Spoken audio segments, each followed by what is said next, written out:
I am the Pov. I am the Pov. I am the Pov. I am the Pov. I am the Pov. I am the Pov. It's really hard to say you have a great community if there are lots of people left out of the greatness. I think at the time before the Poverello was created, we were rather indifferent to people who were homeless. I knew there was such a thing as a homeless shelter. I'd never been in one or didn't know anything. I didn't know anything about homelessness at that time. But I was without money, and so I came to the Poverello.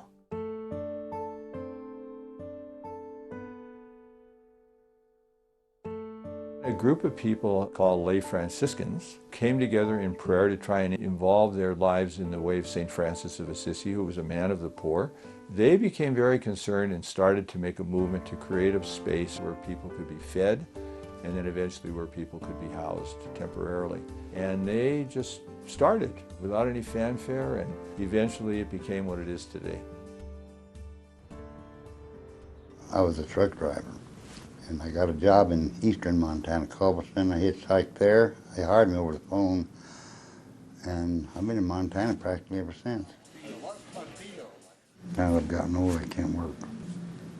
And I squandered my money. Hadn't it been for this place, I'd be out there. And I'm too old to be out there. It's a blessing in my book. The ones I feel for are the families. You know, I've seen kids come through here. This place wasn't here, those kids wouldn't be eaten. I work at the POV because I believe that everybody deserves a second chance, and I believe that we can help offer hope to those people who have none. I am the POV. The Poverello Center's emergency shelter and soup kitchen provides thousands of nights of shelter to men and women struggling with homelessness. We also serve growing numbers in our soup kitchen. You gotta have some place to live and you gotta have something to eat. If you don't have those two things, it's really gonna be hard to put the rest of your life together. And that's where the POV fills this incredible need in the community. The hot meal is happening at the POV every afternoon and evening. The warm, tiny, hard bed in a crowded room is happening at the POV every night. There's that consistent, reliable safety net that really operates on a relative shoestring, but has made it work low these many years. Pretty remarkable. I served in the Navy for 6 years, and over the past 6 years, I've served veterans, young and old, here at the POV, and it's the best job I've ever had. I am the POV. I'm like a lot of people. I think I've worked hard. I've tried to live a good life, but that is not what determines how all this plays out. As much as I'd like to think that it's, you know, we're all self-determined. There but for the medical accident, there but for a learning disability, there but for an addiction. I just drew a whole bunch of lucky cards, and those cards can fall away at any time. The men and women who find themselves homeless are really as varied as the community that we live in. It could be youth aging out of foster care. It is oftentimes elderly men and women who are struggling to make ends meet on Social Security retirement income. We are seeing more and more first-time homeless, people who have been working until they experienced a layoff or are struggling to find a job in the current job market. 26% of our shelter clientele are veterans of war. We're seeing more and more veterans, young veterans, return from the current conflict with significant issues and struggling to reintegrate back into the community. I'm not a combat veteran. I served during the Cold War. But there's veterans out here who have seen action. And they need help.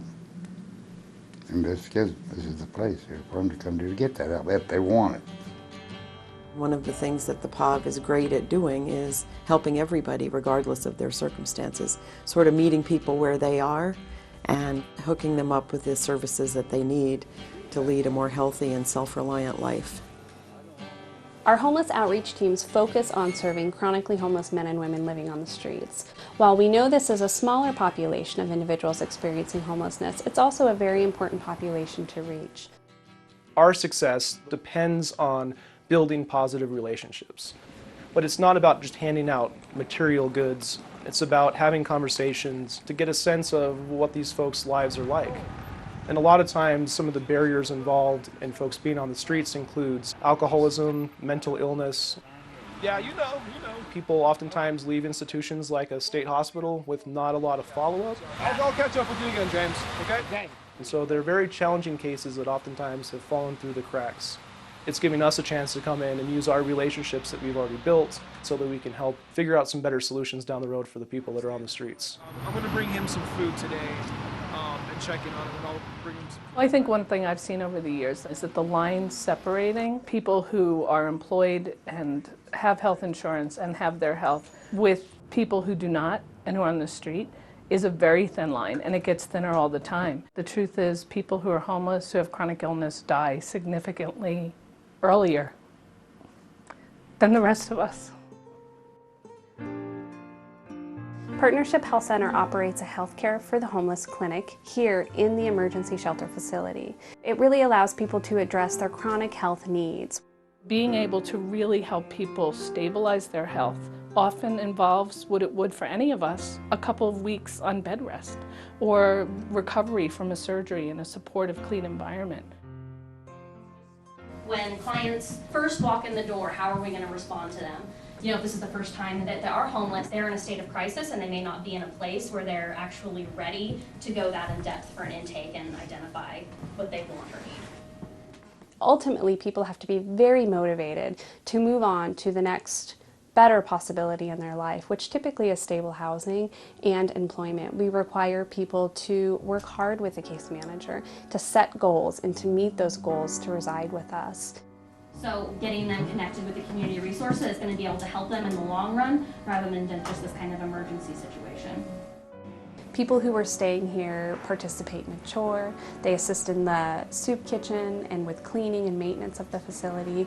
That really it's a communal effort every day to serve 350 meals, to open the shelter doors to 100 individuals. And so there's a lot of give and take between residents and between the community. And our goal is to run a facility that's not just beneficial to the clients who access services here, but that provides a benefit to the entire community.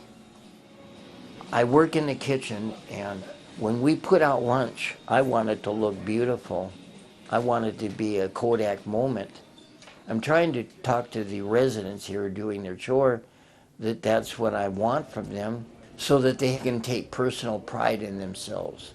They have lost their self-esteem, so many people. And when you're in despair and depression, you can't even come up with an idea as to how to take yourself out of this.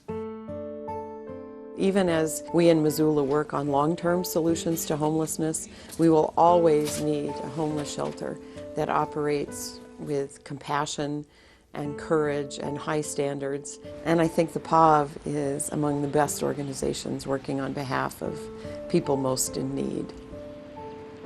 The Poverello Center has been operating out of an old boarding home that was never designed to serve as a homeless shelter and a soup kitchen, and it was especially never designed to serve the numbers that we're serving today. We're serving 100 to 120 men and women per night. Up to 20 of those individuals are sleeping on the floor. We're operating with original plumbing and original wiring, which creates significant safety risks. We really have grown beyond the ability that this facility has to serve the need in Missoula. In order to continue meeting our mission of providing safe, dignified shelter to men and women living in poverty, we need a new facility. The Poverello Center is planning to construct a right-size facility that won't be dramatically larger than the one that we have now, but that will be better designed, that will have safer, more dignified spaces. Semi-private spaces for veterans, much more dignified and safe spaces to women, better supporting people who are in need of medical respite. When you have adequate space, you can do things like help people get their GED, help people learn how to use a computer. So the people who are ready to make change can actually be in a system that's supporting them to make that change. Everything I've seen about the new Poverello plan tells us this will dramatically change this community. Many of us who work at the Poverello Center here do it because it's a calling for us. We come to work every day and we feel privileged to be able to walk alongside people who are experiencing tremendous struggle and who also exhibit inspirational resiliency. I think it provides me amazing perspective on why it is that we all live together on this planet and the responsibility that we have for caring for one another. A great community doesn't exclude some of its citizens by virtue of travail.